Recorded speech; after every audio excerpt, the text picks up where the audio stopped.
ಭಾಗವತ ನಿಮ್ಮ ಹತ್ರನೇ ಇದೆ. ಭಾಗವತ ನಿಮ್ಮ ಹತ್ರನೇ ಇದೆ. 1ನೇ ಸ್ಕಂದ, 2ನೇ ಸ್ಕಂದ ಭಗವಂತನ ಪಾದ, 3, 4ನೇ ಸ್ಕಂದ ಭಗವಂತನ ಕಾಲು, 5ನೇ ಸ್ಕಂದ ಭಗವಂತನ ಹೊಟ್ಟೆ, 6ನೇ ಸ್ಕಂದ ಭಗವಂತನ ಎದೆ, 7, 8ನೇ ಸ್ಕಂದ ಭಗವಂತನ ತೋಳುಗಳು, 9ನೇ ಸ್ಕಂದ ಶ್ರೀರಾಮಚಂದ್ರನ ಸಂಪೂರ್ಣ ಗುಣಗಾನ ಬರುತ್ತೆ. 9ನೇ ಸ್ಕಂದ ಭಗವಂತನ ಕುತ್ತಿಗೆ, 10ನೇ ಸ್ಕಂದ ದಶಮ ಸ್ಕಂದ ಕೃಷ್ಣ ಕೃಷ್ಣ ಲೀಲೆ. ನಮ್ಗೆಲ್ರಿಗೂ ಗೊತ್ತಿರ್ಬೋದು, 1, 2 ಲೀಲೆ ಗೊತ್ತಿರ್ಬೋದು, ಆದ್ರೆ ಭಾಗವತದಲ್ಲಿ 90 ಲೀಲೆಗಳು ಬರುತ್ತೆ. ಅದ್ಭುತವಾದ 90 ಲೀಲೆಗಳು. ಇದು ಭಗವಂತನ ಸುಂದರವಾದ ಮುಖಾರವಿಂದ.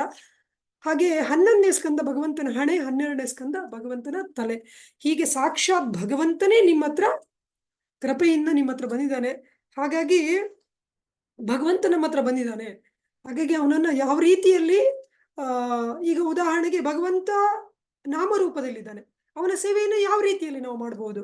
ನಾಮವನ್ನ ಜಪ ಮಾಡಿ, ನಾಮವನ್ನ ಕೀರ್ತನೆ ಮಾಡಿ, ಸಂಕೀರ್ತನೆ ಮಾಡಿ ನಾವು ನಾಮರೂಪದಲ್ಲಿರುವಂತಹ ಭಗವಂತನ ಸೇವೆ ಮಾಡಬಹುದು. ಅದೇ ರೀತಿಯಲ್ಲಿ ಭಾಗವತ ರೂಪದಲ್ಲಿ ಭಗವಂತ ನಮ್ಮಲ್ಲಿ ಬಂದಿದ್ದಾನೆ. ನಾವು ಯಾವ ರೀತಿಯಲ್ಲಿ ಅವನ ಸೇವೆ ಮಾಡ್ಬೋದು ಅಂತೇಳಿ ಹೇಳಿದ್ರೆ, ನಾವು ಪ್ರತಿನಿತ್ಯ ಭಾಗವತನ ಹೇಳುತ್ತೆ, ನಿತ್ಯಂ ಭಾಗವತ ಸೇವಯ ಅಂತ. ಪ್ರತಿನಿತ್ಯ ಭಾಗವತವನ್ನ ಓದೋದ್ರಿಂದ, ಆದಷ್ಟು ಜನರಿಗೆ ಭಾಗವತದ ಬಗ್ಗೆ ಹೇಳೋದ್ರಿಂದ, ಎಷ್ಟು ಜನರಿಗೆ ಗೊತ್ತಿಲ್ಲ. ಯಾಕೆಂದ್ರೆ ಕಣ್ಣಿಗೆ ಬೇರೆ ಪುಸ್ತಕ ತರಾನೇ ಕಾಣಿಸುತ್ತೆ ಶ್ರೀಮದ್ ಭಾಗವತ, ಆದ್ರೆ ಖಂಡಿತವಾಗಿಯೂ ಇದು ಸಾಕ್ಷಾತ್ ಭಗವಂತನ ಅವತಾರನೇ. ಹಾಗಾಗಿ ಭಾಗವತವನ್ನ ಓದುವುದರಿಂದ, ಭಾಗವತವನ್ನ ಪ್ರಚಾರ ಮಾಡೋದ್ರಿಂದ, ಭಾಗವತದ ಬಗ್ಗೆ ಭಾಗವತವನ್ನ ಬೇರೆಯವರಿಗೆ ಭಾಗವತ ರೂಪದಲ್ಲಿ ಬೇರೆಯವರ ಮನೆಗೆ ಹೋಗ್ಲಿಕ್ಕೆ ಸಹಾಯ ಮಾಡೋದ್ರಿಂದ ನಾವು ಭಾಗವತದ ಸೇವೆ ಮಾಡ್ಬೋದು. ಹಾಗೆ ಇನ್ನೊಂದು ಅವತಾರ ಕಲಿಯುಗದಲ್ಲಿ ಚೈತನ್ಯ ಮಹಾಪ್ರಭುಗಳ ಅವತಾರ. ಯಾರ್ಯಾರು ಓದ್ಲಿಕ್ಕೆ ಶುರು ಮಾಡಿದೀರಾ ಭಾಗವತವನ್ನ, ನಿಮ್ಗೆಲ್ರಿಗೂ ಗೊತ್ತಿದೆ. ಯಾಕಂದ್ರೆ ಭಾಗವತದ ಮುನ್ನುಡಿಯಲ್ಲಿ ಶ್ರೀಲ ಪ್ರಭುಪಾದರು ಚೈತನ್ಯ ಮಹಾಪ್ರಭುಗಳ ಬಗ್ಗೆ ಸಂಪೂರ್ಣ ಜೀವನ ಚರಿತ್ರೆಯನ್ನು ಕೊಡ್ತಾರೆ. ಯಾಕೆ ಇದನ್ನ ಪ್ರಸ್ತಾಪ ಮಾಡ್ತಾರೆ? ಪ್ರಸ್ತಾವನೆ ಎನ್ನುವ ಹೆಸರಲ್ಲಿ ಕೊಡ್ತಾರೆ. ಯಾಕೆ ಚೈತನ್ಯ ಮಹಾಪ್ರಭುಗಳ ಬಗ್ಗೆ ಪ್ರಸ್ತಾವನೆಯಲ್ಲಿ ಕೊಟ್ಟಿದ್ದಾರೆ ಅಂತೇಳಿ ಹೇಳಿದ್ರೆ, ಚೈತನ್ಯ ಮಹಾಪ್ರಭುಗಳು ಸಾಕ್ಷಾತ್ ಭಗವಂತನೇ ಆದ್ರೂ ಕೂಡ ಕಲಿಯುಗದಲ್ಲಿ ಭಕ್ತರು ಹೇಗಿರ್ಬೇಕು, ಭಗವಂತನ ಸೇವೆಯನ್ನ ಹೇಗೆ ಮಾಡ್ಬೇಕು ಅನ್ನೋದನ್ನ ತೋರಿಸ್ಲಿಕ್ಕೋಸ್ಕರ ಬಂದವರು. ಹಾಗಾಗಿ ಅವರು ಭಾಗವತವನ್ನ ಜೀವನದಲ್ಲಿ ಯಾವ ರೀತಿಯಲ್ಲಿ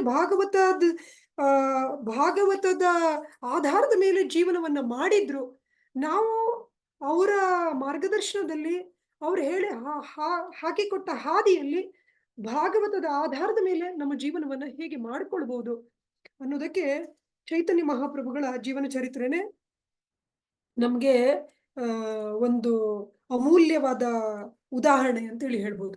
ಅದಕ್ಕೋಸ್ಕರ ಪ್ರಸ್ತಾವನೆಯಲ್ಲಿ ಸಂಪೂರ್ಣವಾಗಿ ಶ್ರೀಲ ಪ್ರಭುಪಾದರು ಹೇಳ್ತಾರೆ. ಇದರಲ್ಲೂ ಕೂಡ ಮುನ್ನುಡಿಯಲ್ಲೂ ಕೂಡ ಶ್ರೀಲ ಪ್ರಭುಪಾದರು ಭಾಗವತದ ಮಹಿಮೆಯ ಬಗ್ಗೆ ಹೇಳ್ತಾರೆ, ಪೀಠಿಕೆಯಲ್ಲಿ, ಮುನ್ನುಡಿಯಲ್ಲಿ ಎಲ್ಲ. ಹಾಗಾಗಿ ನಾವು ಓದುವವರು ಕೂಡ ಇದನ್ನ ಶ್ರೀಮದ್ ಭಾಗವತವನ್ನ ಮೊದಲಿಂದ ಓದ್ಬೇಕು. ಎಷ್ಟೋ ಜನರಿಗೆ ನಂಗೆ ಗೊತ್ತಿದೆ, ತುಂಬಾ ಜನ ಭಾಗವತವನ್ನ ಓದ್ಲಿಕ್ಕೆ ಶುರು ಮಾಡಿರ್ತೀರಾ ಆಲ್ರೆಡಿ. ಆದ್ರೆ ಯಾರು ಶುರು ಮಾಡಿಲ್ಲ ಅವರಿಗೋಸ್ಕರ ಇದು ಮೊದಲನೆಯ ಸ್ಕಂದ ಕಾಣಿಸ್ತಾ ಇರ್ಬೋದು ನಿಮ್ಗೆ. ಮೊದಲನೆಯ ಸ್ಕಂದ. ಮೊದಲನೇ ಸ್ಕಂದದಲ್ಲಿ ಮೊದಲನೇ ಸ್ಕಂದ ಅಂತ ಬರ್ದಿಲ್ಲ. 2ನೇ ಸ್ಕಂದದಿಂದ 2ನೇ ಸ್ಕಂದ, 3ನೇ ಸ್ಕಂದ, 4ನೇ ಸ್ಕಂದ, ಭಾಗ 1, 2 ಅಂತ ಹೇಳಿ ಎಲ್ಲ ಬರ್ದಿದೆ. ಆದ್ರೆ ಮೊದಲನೇ ಸ್ಕಂದದಲ್ಲಿ ಏನೋ ಬರ್ದಿಲ್ಲ. ಏನೋ ಬರಿದೇ ಇರುವುದು ರಾಧಾಕೃಷ್ಣರ ಚಿತ್ರ ಇರುವಂತಹ ಪುಸ್ತಕ, ಎಲ್ಲದಕ್ಕಿಂತ ದಪ್ಪ ಇರುವಂತಹ ಪುಸ್ತಕ ಶ್ರೀಮದ್ ಭಾಗವತದ 1ನೇ ಸ್ಕಂದ. ಹಾಗಾಗಿ ನಾವು ಯಾವ ರೀತಿಯಲ್ಲಿ ಓದ್ಬೇಕು ಅಂತ ಹೇಳಿದ್ರೆ, ಮುಖಪುಟದಿಂದಲೇ, ಇಲ್ಲಿಂದಲೇ ಶ್ರೀಮದ್ ಭಾಗವತಮ್ಮ ಕೆಳಗಡೆ ಬರ್ದಿರುವವರು ಶ್ರೀಮದ್ AC ಭಕ್ತಿವೇದಾಂತ ಸ್ವಾಮಿ ಪ್ರಭುಪಾದ, ಸಂಸ್ಥಾಪನಾಚಾರ್ಯರು, ಅಂತಾರಾಷ್ಟ್ರೀಯ ಕೃಷ್ಣ ಪ್ರಜ್ಞಾ ಸಂಘ. ಹಾಗೆ ಪ್ರತಿಯೊಂದು ಪುಟದಲ್ಲೂ ಕೂಡ ನಾವು ಓದ್ತಾ ಹೋಗ್ಬೇಕು. ಉದಾಹರಣೆಗೆ ಇದು ಇನ್ನೂ ಶುರುವಾಗಿಲ್ಲ ಕತೆ ಅಂತ ನಾವು ಮಿಸ್ ಮಾಡಿದ್ರೆ, ಇಲ್ಲಿ ತುಂಬಾ ಒಂದು ಮುಖ್ಯವಾದ ಶ್ಲೋಕವನ್ನ ಮಿಸ್ ಮಾಡ್ತೇವೆ. ಇದರಲ್ಲಿ ಭಾಗವತದ ಮಹಾತ್ಮೆಯನ್ನ ಹೇಳುವಂತ ಶ್ಲೋಕ ಬರುತ್ತೆ. ಕೃಷ್ಣೇ ಸ್ವಧಾಮೋಪಗತೆ ಧರ್ಮ ಜ್ಞಾನಾದಿಭಿ ಸಹ ಕಲವು ನಷ್ಟ ದೃಶ್ಯಾಮೇಶು ಪುರಾಣಾರ್ಕ ಅಧುನೋದಿತ ಅಂತ. ಭಗವಂತ ಸ್ವಧಾಮಕ್ಕೆ ಹೋದ ಮೇಲೆ ಧರ್ಮ ಯಾರನ್ನ ಆಶ್ರಯಿಸಿತು ಅಂತ? ಧರ್ಮ ಭಾಗವತವನ್ನ ಆಶ್ರಯಿಸಿತು ಅಂತ. ಆಮೇಲೆ ಇದರಲ್ಲಿ ನಮ್ಗೆ ಸಂಪೂರ್ಣ ಉಲ್ಲೇಖ ಇದೆ, ಇದು ಯಾರ ಕೃತಿ ಅಂತ. ಕೃಷ್ಣ ದ್ವೈಪಾಯನ ವ್ಯಾಸ ವಿರಚಿತ ಕೃತಿ. ಹಾಗಾಗಿ ಶ್ರೀಮದ್ ಭಾಗವತದಲ್ಲಿ ಪ್ರಭುಪಾದರು ಏನ್ ಕೊಟ್ಟಿದ್ದಾರೋ ಪ್ರತಿ ಒಂದನ್ನು ಏನೂ ಬಿಡದಿದ್ದಂಗೆ ಸಂಪೂರ್ಣವಾಗಿ ಓದಿ. ಉದಾಹರಣೆಗೆ ಈ ಪುಟದಲ್ಲಿ ಭಾಗವತದ ಬಗ್ಗೆ ಏನೂ ಇರ್ಲಿಕ್ಕಿಲ್ಲ, ಆದ್ರೆ ಶ್ರೀಲ ಪ್ರಭುಪಾದರ ಬೇರೆ ಪುಸ್ತಕಗಳು, ತುಂಬಾ ಅದ್ಭುತವಾದ ಬೇರೆ ಗ್ರಂಥಗಳ ಸಂಪೂರ್ಣ ವಿವರಣೆ ಇದೆ. ಕೊನೆ ಪಕ್ಷ ನಾವು ತಿಳ್ಕೊಳ್ಬಹುದು ಶ್ರೀಲ ಪ್ರಭುಪಾದರು ಎಷ್ಟು ಇದು ಬರೆದಿದ್ದಾರೆ ಅಂತೇಳಿ ಹೇಳಿ. ಹಾಗೆ ಎಲ್ಲ ಪ್ರತಿಯೊಂದು ಪುಟವನ್ನು ಕೂಡ ನಾವು ಪುಟದಿಂದಲೂ ವಿಷಯ ಸೂಚಿಯಲ್ಲೂ ಅಷ್ಟೇ ನಮಗೊಂದು ಆ ಒಂದು ರೀತಿಯ ನಮಗೊಂದು ಸಮಗ್ರವಾದ ಇದು ಸಿಗುತ್ತೆ, ಏನೇನು ಬರುತ್ತೆ ಇದರಲ್ಲಿ ಏನೇನು ಟಾಪಿಕ್ಸ್ ಬರುತ್ತೆ ಅಂತೇಳಿ ಹೇಳಿ. ಹಾಗೆ ಶ್ರೀಮದ್ ಭಾಗವತವನ್ನ ಈ ರೀತಿಯಲ್ಲಿ ಓದ್ಬೇಕು. ಆಮೇಲೆ ನಾವು ಏನು ಯೋಚನೆ ಮಾಡಿದ್ದೇವೆ ಅಂತೇಳಿ ಹೇಳಿದ್ರೆ, ಪ್ರತಿ ಇದರಲ್ಲೂ ಕೂಡ ಪ್ರತಿ ಭಾನುವಾರ ಕೂಡ ಒಂದಿಷ್ಟು ಎಲ್ಲರೂ ಓದ್ಕೊಂಡು ಬರ್ಬೇಕು. ನಾವು ಓದ್ಕೊಂಡು ಬರ್ತೇವೆ. ಉದಾಹರಣೆಗೆ ಮುನ್ನುಡಿ ಪ್ರಸ್ತಾವನೆ ತನಕ ಪ್ರತಿಯೊಬ್ರು ಓದ್ಕೊಂಡು ಬರ್ಬೇಕು. ನಂಗೆ ಗೊತ್ತಿದೆ ಸುಮಾರು ಜನ ಆಲ್ರೆಡಿ ಓದಿದ್ದೀರಾ ಅಂತ. ಆದ್ರೂ ತೊಂದರೆ ಇಲ್ಲ, ಇನ್ನೊಂದ್ಸಲ ಓದಿ. ಮುಂದಿನ ಭಾನುವಾರಕ್ಕೆ ಪ್ರಸ್ತಾವನೆ ಅಂದ್ರೆ 43ನೇ ಪೇಜ್ ಬರುತ್ತೆ ಕನ್ನಡದಲ್ಲಿ. 43ನೇ ಪೇಜ್ ತನಕ ಎಲ್ಲರೂ ದಯವಿಟ್ಟು ಓದ್ಕೊಂಡು ಬನ್ನಿ. ಆವಾಗ ಏನಾಗುತ್ತೆ, ನಾವು ಮುನ್ನುಡಿ, ಪೀಠಿಕೆ, ಪ್ರಸ್ತಾವನೆ ಎಲ್ಲದ್ರ ಬಗ್ಗೆನೂ ಸಂಕ್ಷಿಪ್ತವಾಗಿ ಹೇಳ್ತೇವೆ. ಅಷ್ಟು ಮಾತ್ರ ಅಲ್ಲ, ನಿಮಗೆ ಆ ಓದಿದ್ರಲ್ಲಿ ಏನೇ ಪ್ರಶ್ನೆಗಳಿದ್ರು ನಿಮ್ಗೆ ಇಲ್ಲಿ ಕೇಳ್ಬೋದು. ಅದಕ್ಕೋಸ್ಕರ ನಾವು ಈ ಒಂದು ಕ್ಲಾಸ್ ಸ್ಟಾರ್ಟ್ ಮಾಡಿದ್ದೆ ಯಾಕೆ ಅಂತ ಹೇಳಿದ್ರೆ, ಎಲ್ಲರೂ ಭಾಗವತವನ್ನ ಓದ್ಬೇಕು. ಈಗ ನೀವೆಲ್ಲ ತುಂಬಾ ಅದೃಷ್ಟವಂತರು, ಶ್ರೀಮದ್ ಭಾಗವತವನ್ನ ಪಡ್ಕೊಂಡಿದ್ದೀರಾ. ಪ್ರಭುಪಾದರ ಕೃಪೆಯಿಂದ, ಕೃಷ್ಣನ ಕೃಪೆಯಿಂದ, ವೈಷ್ಣವರ ಕೃಪೆಯಿಂದ ಕೃಷ್ಣ ನಿಮ್ಮ ಮನೆಗೆ ಬಂದಿದ್ದಾನೆ. ಕೃಷ್ಣನ ಅವತಾರನೆ, ಗ್ರಂಥಾವತಾರನೆ ಶ್ರೀಮದ್ ಭಾಗವತ ರೂಪದಲ್ಲಿ ನಿಮ್ಮ ಮನೆಗೆ ಬಂದಿದ್ದಾನೆ. ಮಹಿಮೆ, ಕೃಷ್ಣನ ಮಹಿಮೆ ಹೇಗೆ ಅನಂತನೋ ಅಪಾರನೋ, ಹಾಗೆ ಶ್ರೀಮದ್ ಭಾಗವತದ ಮಹಿಮೆ ಅನಂತ. ನಾವು ಹೇಳಿ ಮುಗಿಸ್ಲಿಕ್ಕೆ ಸಾಧ್ಯನೇ ಇಲ್ಲ. ಆದ್ರೂ ನಾವು ಎಷ್ಟು ಅದೃಷ್ಟವಂತರು ಅನ್ನೋದು ನಿಮ್ಗೆ ಅರ್ಥ ಆಗ್ಲಿ ಅನ್ನೋದಕ್ಕೋಸ್ಕರ ಕೆಲವೊಂದು ಮಹಿಮೆಯನ್ನ ಹೇಳ್ತೇನೆ. ಪದ್ಮಪುರಾಣದಿಂದ, ಸ್ಕಂದ ಪುರಾಣದಿಂದ. ಪದ್ಮಪುರಾಣದಲ್ಲಿ ಬರುತ್ತೆ.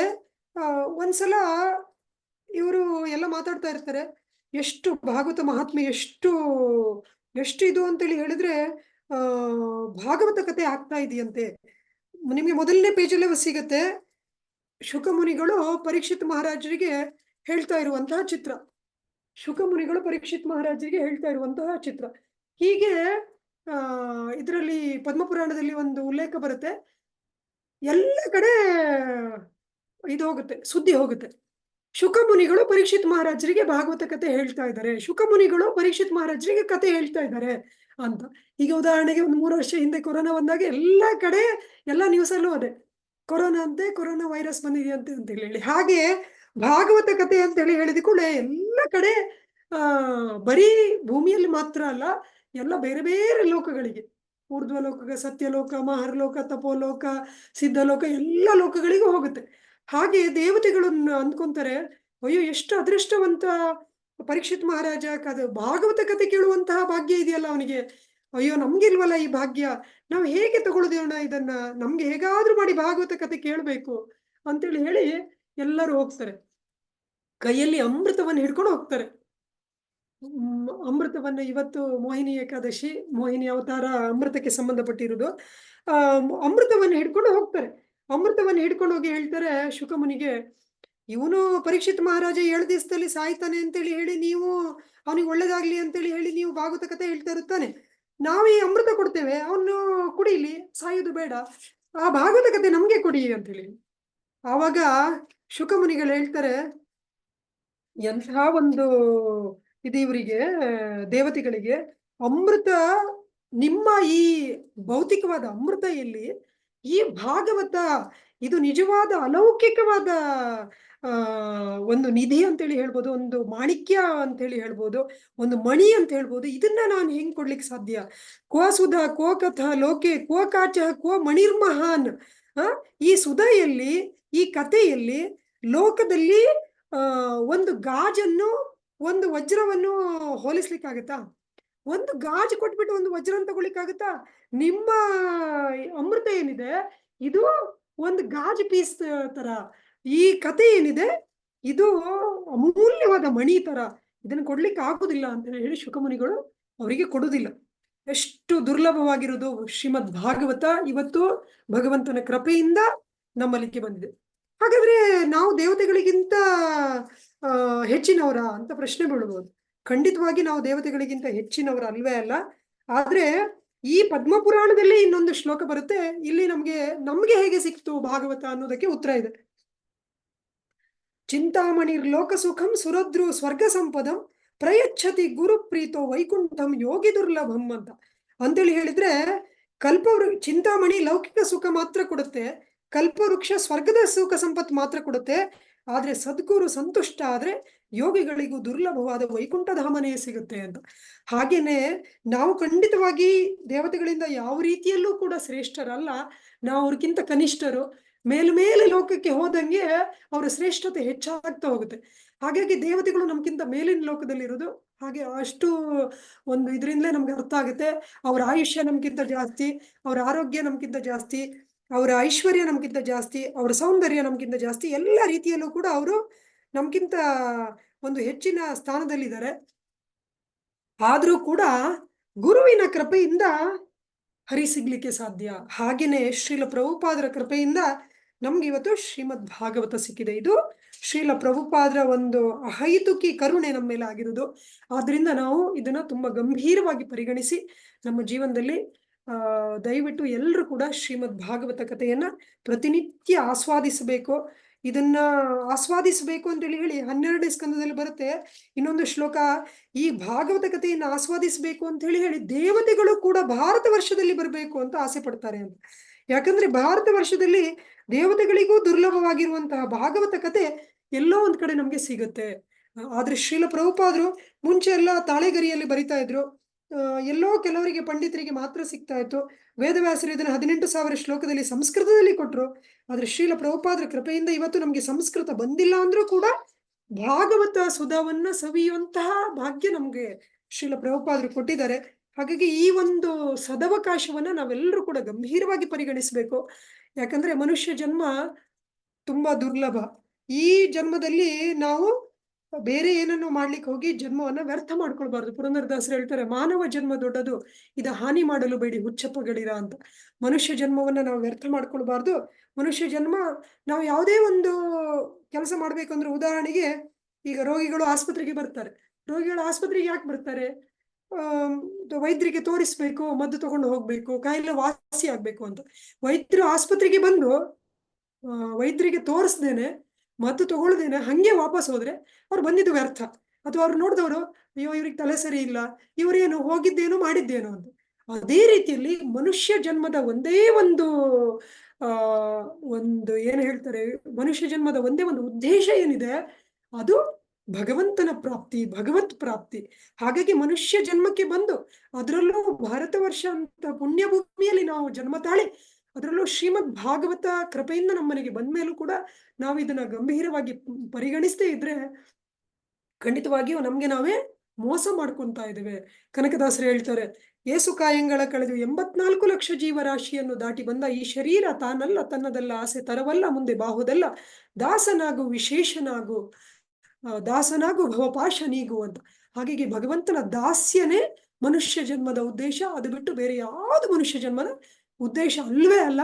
ಬೇರೆ ತಿನ್ನೋದು, ಕುಡಿಯೋದು, ಸಂಸಾರ ಮಾಡೋದು, ದುಡಿಯುವುದು, ಮಕ್ಕಳು ನೋಡ್ಕೊಳ್ಳೋದು, ಇದೆಲ್ಲ ಪ್ರಾಣಿ ಪಕ್ಷಿಗಳ ಜೀವನದಲ್ಲೂ ಕೂಡ ಇದ್ದೇ ಇರುತ್ತೆ. ಆದ್ರೆ ಬೇರೆ ಯಾವ ಜೀವನದಲ್ಲಿ, ಪ್ರಾಣಿ ಪಕ್ಷಿಗಳ ಜೀವನದಲ್ಲಿ ಯಾಕೆ, ದೇವತೆಗಳ ಜನ್ಮದಲ್ಲೂ ಕೂಡ ದುರ್ಲಭವಾಗಿರುವುದು ಶ್ರೀಮದ್ ಭಾಗವತ ಕತೆ. ಆದ್ರಿಂದ ನಾವೆಲ್ಲರೂ ಕೂಡ ಇದನ್ನ ತುಂಬಾ ಗಂಭೀರವಾಗಿ ಪರಿಗಣಿಸ್ಬೇಕು. ಮತ್ತು ಅಷ್ಟು ಮಾತ್ರ ಅಲ್ಲ, ಶ್ರೀಮದ್ ಭಾಗವತ ಕತೆ ನಮ್ಗೆಲ್ಲ ನಾವು ಏನೇನೋ ಓದಿರ್ತೇವೆ ನಮ್ಮ ಜೀವನದಲ್ಲಿ, ನಮ್ಮ ಹೊಟ್ಟೆಪಾಡಿಗೋಸ್ಕರ ಅಥವಾ ಯಾವುದೋ ಒಂದು ಡಿಗ್ರಿ ತಗೊಳ್ಳಿಕ್ಕೋಸ್ಕರ ನಾವು ಏನೇನೋ ಓದಿರ್ತೇವೆ. ಆದ್ರೆ ಅದೆಲ್ಲ ಓದು ಏನಿದೆ ಅದೆಲ್ಲ ಒಂಥರ ಅಷ್ಟು ಹಿಂಸೆ, ಓದ್ಬೇಕು ಅಂತ ಖಂಡಿತ ಅನ್ಸೋದಿಲ್ಲ. ನಾವು ಯಾವುದೇ ನಿಮ್ಮ ಪ್ರಾಥಮಿಕ ಒಂದು ಶಿಕ್ಷಣದ್ದು ಯೋಚನೆ ಮಾಡಿದ್ರು ಅಥವಾ ನಿಮ್ಮ ಡಿಗ್ರಿ ಲೆವೆಲ್ ಅಲ್ಲಿ ನೀವು ಯೋಚನೆ ಮಾಡಿದ್ರು ಕೂಡ ಯಾರೇ ಒಬ್ಬ ವಿದ್ಯಾರ್ಥಿ ಆ ಪರೀಕ್ಷೆ ಮುಗಿದ ಮೇಲೆ ಆ ಪುಸ್ತಕವನ್ನ ಮತ್ತೆ ತೆರೆದು ನೋಡ್ಲಿಕ್ಕೆ ಇಷ್ಟನೇ ಪಡುದಿಲ್ಲ. ನಾವು ಯಾವುದೋ ಒಂದು ಡಿಗ್ರಿ ಪಡಿಬೇಕು, ಇಲ್ಲ ಮನೆಯಲ್ಲಿ ತಂದೆ ತಾಯಿಗಳು, ಇಲ್ಲ ಸ್ಕೂಲಲ್ಲಿ ಟೀಚರ್ಸ್ ಇದು ಪ್ರೆಷರಿಗೋಸ್ಕರ, ಅಥವಾ ಏನೋ ಒಂದು ಕೆಲಸ ತಗೊಳ್ಬೇಕು ಅಂತ ಹೇಳಿ ಓದ್ತೇವೆ ಬಿಟ್ರೆ ಖಂಡಿತವಾಗಿಯೂ ಅದರಲ್ಲಿ ಯಾವುದೇ ಒಂದು ರಸ ಇಲ್ಲ. ಅದನ್ನ ಮತ್ತೆ ಮತ್ತೆ ಓದ್ಬೇಕು ಅಂತ ಯಾರಿಗೂ ಅನ್ಸೋದೂ ಇಲ್ಲ. ಇದು ಯಾವಾಗ ಒಂದು ಎಕ್ಸಾಮ್ ಮುಗಿದ್ರೆ ಈ ಪುಸ್ತಕ ಎತ್ತಿ ಎಲ್ಲಾದ್ರೂ ಎಸೆಯುವ ಅನ್ನೋ ಆ ತರ ಅನಿಸ್ತಾ ಇರುತ್ತೆ. ಆದ್ರೆ ಶ್ರೀಮದ್ ಭಾಗವತ ಖಂಡಿತವಾಗಿ ಎಲ್ಲ ಗ್ರಂಥಗಳಲ್ಲಂತಲ್ಲ, ಎಲ್ಲ ಪುಸ್ತಕ ತರ ಅಲ್ವೇ ಅಲ್ಲ. ಇದು ಓದಿದ್ರೆ ಮತ್ತೆ ಓದ್ಬೇಕು, ಇನ್ನೂ ಓದ್ಬೇಕು, ಇನ್ನೂ ಓದ್ಬೇಕು, ಮತ್ತೆ ಓದ್ಬೇಕು ಅಂತ ಹೇಳಿ ಆಧ್ಯಾತ್ಮಿಕಕ್ಕೂ ಭೌತಿಕಕ್ಕೂ ಇರುವ ವ್ಯತ್ಯಾಸ ಇದೇನೆ. ಭೌತಿಕ ವಿಷಯಗಳು ಸ್ವಲ್ಪ ದಿನದಲ್ಲಿ ಹಳಸಿ ಹೋಗುತ್ತೆ. ಅಯ್ಯೋ ದಿನ ಮಾಡಿದ್ದೆ ಯಾರು ಮಾಡ್ತಾರೆ, ಅಯ್ಯೋ ಸಾಕಾಗಿದೆ, ಈ ಈ ರೀತಿಯ ಭಾವನೆ ಬಂದ್ಬಿಡುತ್ತೆ. ಆದ್ರೆ ಆಧ್ಯಾತ್ಮಿಕವಾಗಿ ಹಾಗಲ್ಲ. ಆಧ್ಯಾತ್ಮಿಕ ವಸ್ತುಗಳಲ್ಲಿ ಜಪ ಮಾಡ್ತಾ ಇದ್ರೆ, ಒಂದು ಮಾಲೆ ಜಪ ಮಾಡ್ತಾ ಇದ್ರೆ ಇನ್ನು 2 ಮಾಲೆ ಮಾಡೋಣ, 4 ಮಾಲೆ ಮಾಡೋಣ, 8 ಮಾಲೆ ಮಾಡೋಣ, 16 ಮಾಲೆ ಮಾಡೋಣ, ಇನ್ನು ಏಕಾದಶಿ ದಿವಸ ಇನ್ನೊಂದು 4 ಜಾಸ್ತಿ ಮಾಡೋಣ ಅಂತ ಅನ್ಸುತ್ತೆ. ಶ್ರೀಮದ್ ಭಾಗವತ ಓದ್ತಾ ಇದ್ರೆ ಇನ್ನೂ ಓದೋಣ, ಇನ್ನೊಂದು ಪೇಜ್ ಓದೋಣ, ಇನ್ನೊಂದು ಅಧ್ಯಾಯ ಓದೋಣ ಅಂತ ಹೇಳಿ ಅನ್ಸುತ್ತೆ. ಭಗವಂತನ ಅದ್ಭುತವಾದ ಲೀಲೆಗಳು. ನಮ್ಗೆ ಯಾವುದೋ ಒಂದು ಕತೆ ಬೇಕೇ ಬೇಕು. ಇಲ್ಲಿ ಯಾರದ್ದೋ ಕಥೆ ಬಗ್ಗೆ ನಾವು ಯೋಚನೆ ಮಾಡ್ತಾ ಇರ್ತೇವೆ. ಬೇರೆ ಎಲ್ಲ ಕಥೆಗಳು ನಮ್ಮನ್ನ ಈ ಸಂಸಾರ ಬಂಧನದಲ್ಲಿ ಸಿಲುಕಿಸುತ್ತೆ. ಆದ್ರೆ ಭಗವಂತನ ಕತೆ ನಾವು ಓದುವಾಗ ಕೂಡ ಅದು ಅಷ್ಟು ರಸಭರಿತವಾಗಿರುತ್ತೆ. ನಿಗಮ ಕಲ್ಪ ತರೋರ್ ಗಲಿತಂ ಫಲಂ ಸುಖಮುಖಾದ ಅಮೃತ ದ್ರವ ಸಂಯುತಂ. ಅಮೃತ ದ್ರವ ಸಂಯುತಂ. ಈ ಅಮೃತ ಸುರಿತಾ ಇರುತ್ತೆ. ಪಿಬತ ಭಾಗವತಂ. ಇದನ್ನ ನಾವು ಕುಡೀರಿ, ಎಷ್ಟಾದ್ರೂ ಕುಡೀರಿ ಅಂತೇಳಿ ಹೇಳ್ಬಿಟ್ಟು, ಅಂದ್ರೆ ಕುಡಿತಾ ಇರಿ, ನೀವು ಮುಕ್ತಿಯ ಸ್ಥಿತಿಯಲ್ಲೂ ಕೂಡ ಕುಡಿತಾ ಇರಿ ಅಂತ ಶ್ರೀಲ ವೇದವ್ಯಾಸರು ಹೇಳ್ತಾರೆ. ಆಮೇಲೆ ಶ್ರೀಮದ್ ಭಾಗವತ ಬೇರೆ ಗ್ರಂಥಗಳಂತಲ್ಲ, ಬೇರೆ ಬೇರೆ ಧರ್ಮ ಗ್ರಂಥಗಳಿಗೂ ಕೂಡ ನಮ್ಗೆ ಉದಾಹರಣೆಗೆ ನಮ್ಗೆ ಎಷ್ಟೊಂದು 4 ವೇದಗಳಿದೆ, 18 ಮಹಾಪುರಾಣ ಇದೆ, 18 ಉಪಪುರಾಣ ಇದೆ, ವೇದಾಂಗ ಇದೆ, ವೇದಾಂತ ಸೂತ್ರ ಇದೆ, ಆಮೇಲೆ 108 ಉಪನಿಷತ್ತಿದೆ, 1,00,000 ಶ್ಲೋಕಗಳ ಮಹಾಭಾರತ ಇದೆ.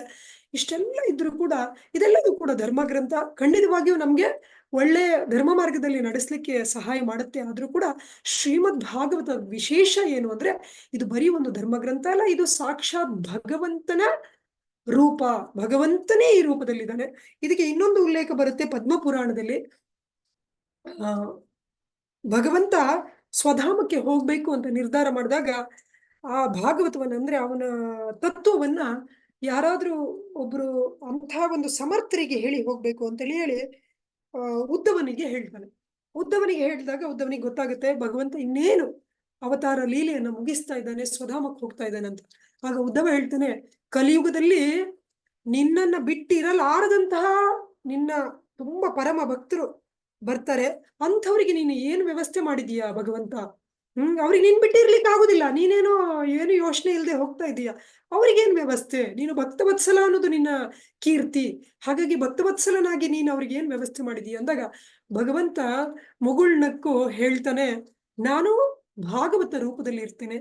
ಎಲ್ಲೆಲ್ಲಿ ಶ್ರೀಮದ್ ಭಾಗವತ ಇರುತ್ತೋ ಅಲ್ಲೆಲ್ಲ ನನ್ನ ಸಂಪೂರ್ಣ ಸಾನ್ನಿಧ್ಯ ಇರುತ್ತೆ. 33 ಕೋಟಿ ದೇವತೆಗಳ ಸಮೇತನಾಗಿ ನಾನಲ್ಲಿ ಇರ್ತೇನೆ. ಅಷ್ಟು ಮಾತ್ರ ಅಲ್ಲ, ಗಂಗಾ, ಯಮುನಾ, ಸಿಂಧು, ಸರಸ್ವತಿ, ಕಾವೇರಿ ಎಲ್ಲ ದಿವ್ಯ ಪುಣ್ಯ ನದಿಗಳ ಸಾನ್ನಿಧ್ಯ ಅಲ್ಲಿರುತ್ತೆ. ಅಷ್ಟು ಮಾತ್ರ ಅಲ್ಲ, ಅಯೋಧ್ಯ, ಕಾಶಿ, ಮಾಯಾಪುರ, ಕಂಚಿ, ಈ ರೀತಿ ಎಲ್ಲ ಸಪ್ತ ಮೋಕ್ಷಪ್ರದ ಕ್ಷೇತ್ರಗಳ ಸಾನ್ನಿಧ್ಯ ಅಲ್ಲಿರುತ್ತೆ. ಅಷ್ಟು ಮಾತ್ರ ಅಲ್ಲ, ಪರಮ ವೈಷ್ಣವರಾದಂತಹ ಪ್ರಹ್ಲಾದ್ ಮಹಾರಾಜ, ಅಂಬರೀಷ್ ಮಹಾರಾಜ್ ಅಂತ ನಾರದ ಮುನಿಗಳಂತಹ ಎಲ್ಲ ವೈಷ್ಣವರು ಅಲ್ಲೇ ಇರ್ತಾರೆ. ಅಷ್ಟೇ ಯಾಕೆ, ನನ್ನ ಪ್ರಿಯ ಗೋಪಿಯರು ಕೂಡ ಅಲ್ಲಿ ಆ ಜಾಗದಲ್ಲಿ ಇರ್ತಾರೆ. ಹಾಗೆ ಎಲ್ಲ ಪುಣ್ಯಕ್ಷೇತ್ರಗಳು, ಅಂದ್ರೆ ಆ ಕ್ಷೇತ್ರನೇ ಕಾಶಿ ಆಗುತ್ತೆ, ಆ ಕ್ಷೇತ್ರನೇ ಮಥುರ ಆಗುತ್ತೆ, ಆ ಕ್ಷೇತ್ರನೇ ಬೃಂದಾವನ ಆಗುತ್ತೆ, ಆ ಕ್ಷೇತ್ರನೇ ಅಯೋಧ್ಯೆ ಆಗುತ್ತೆ. ಈಗ ಉದಾಹರಣೆಗೆ ಅಯೋಧ್ಯೆ ರಾಮ ದೇವಸ್ಥಾನ ಆದ್ಮೇಲೆ ಎಷ್ಟೊಂದು ಜನರಿಗೆ ಅನ್ನಿಸಿರ್ಬೋದು, ಅಯ್ಯೋ ಎಷ್ಟೊಂದು ಜನ ಹೋಗಿ ಶ್ರೀರಾಮಚಂದ್ರನ ದರ್ಶನ ಮಾಡ್ಕೊಂಡು ಬಂದ್ರು, ಎಷ್ಟು ಪುಣ್ಯಾತ್ಮರು, ನನಗೆ ಆ ಭಾಗ್ಯ ಇಲ್ವಲ್ಲ ಅಂತ. ಖಂಡಿತವಾಗಿಯೂ ಶ್ರೀಮದ್ ಭಾಗವತ ರೂಪದಲ್ಲಿ ಭಗವಂತನೇ ಶ್ರೀರಾಮಚಂದ್ರನೇ ನಮ್ಗೆ ದರ್ಶನ ಕೊಡ್ತಾ ಇದ್ದಾನೆ. ಅಷ್ಟು ಮಾತ್ರ ಅಲ್ಲ, ನಮ್ಮ ಮನೇನೆ ಅಯೋಧ್ಯ ಕ್ಷೇತ್ರ ಆಗುತ್ತೆ. ಇದು ಭಗವಂತನೇ ಬ್ರಹ್ಮದೇವರಿಗೆ ಹೇಳಿರುವಂತಹ ಮಾತು.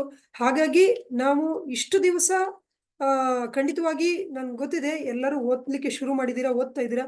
ಆದ್ರೆ ಇನ್ನೂ ಈ ಭಾವನೆಯಲ್ಲಿ ಭಗವಂತನೇ ಕೃಪೆಯಿಂದ ನಮ್ಮ ಮನೆಗೆ ಬಂದಿದ್ದಾನೆ.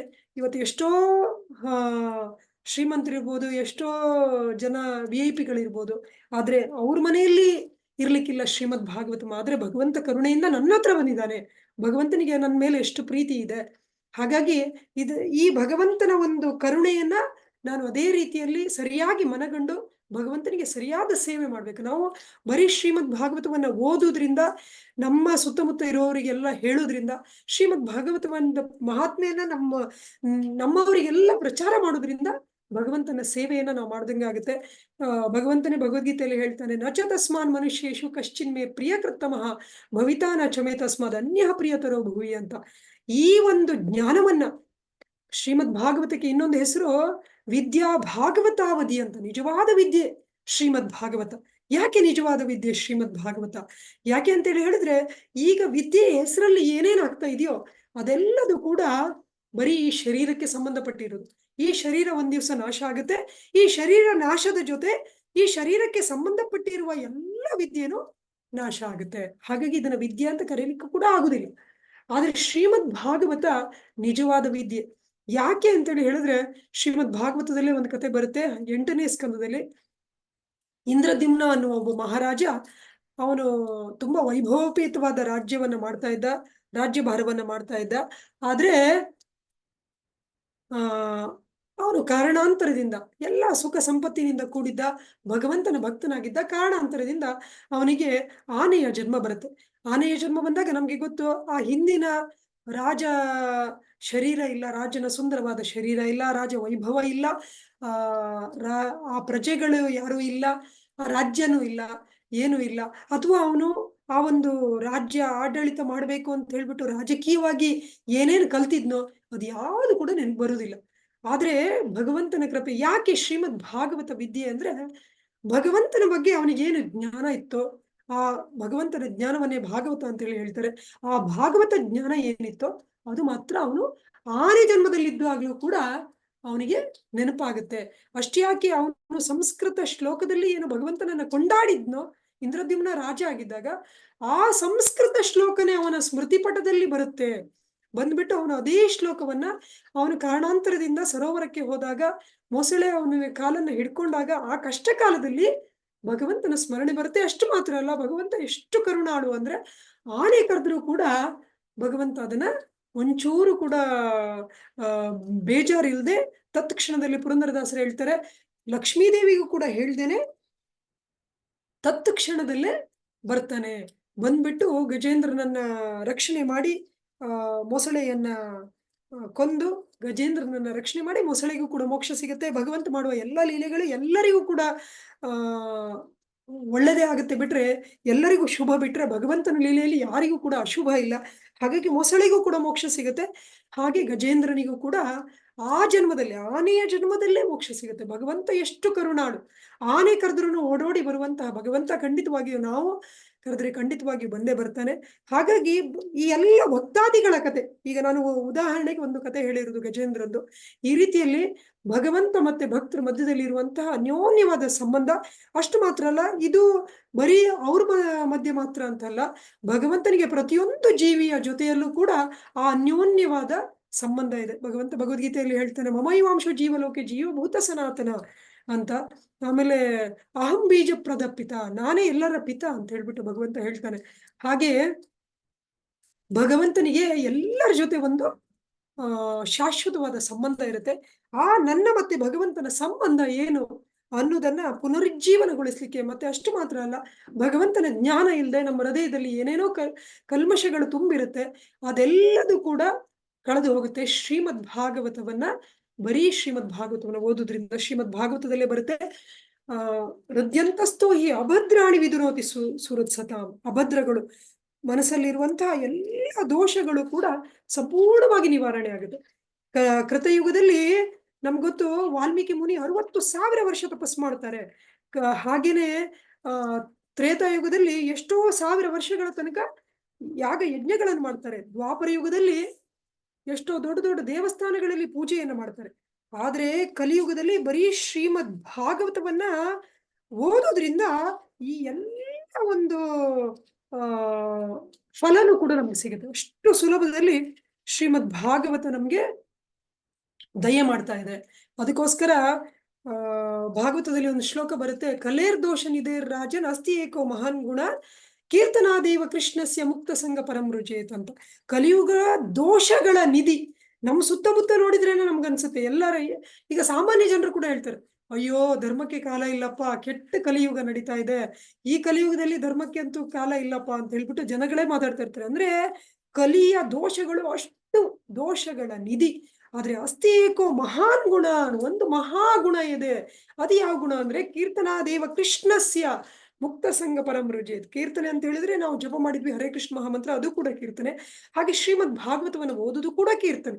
ಇದರಿಂದ ಈ ಒಂದು ಕೀರ್ತನೆಯಿಂದ ಕೀರ್ತನೆ ಮಾತ್ರದಿಂದಲೇ, ಅಂದ್ರೆ ಶ್ರೀಮದ್ ಭಾಗವತವನ್ನು ಓದುದ್ರ ಮಾತ್ರದಿಂದಲೇ, ಹರೇ ಕೃಷ್ಣ ಮಹಾಮಂತ್ರ ಹೇಳು ಮಾತ್ರದಿಂದಲೇ ಭಗವಂತನ ಸಾನ್ನಿಧ್ಯ ಸಂಪೂರ್ಣವಾಗಿ ಸಿಗುತ್ತೆ. ಅದಕ್ಕೋಸ್ಕರನೇ ಪರೀಕ್ಷಿತ್ ಮಹಾರಾಜನಿಗೆ ಕಲಿಯನ್ನ ಕೊಲ್ಲುವಂತಹ ಒಂದು ಅವಕಾಶ ಸಿಕ್ಕಿದ್ರು ಕೂಡ ಈ ಒಂದು ಗುಣ ಕಲಿಯುಗದಲ್ಲಿ ಇರುವುದರಿಂದ ಕಲಿಯುಗದ ಜನರಿಗೆ ಭಗವಂತನ ಭಕ್ತಿಯಲ್ಲಿ ತುಂಬಾ ಒಳ್ಳೇದಾಗುತ್ತೆ.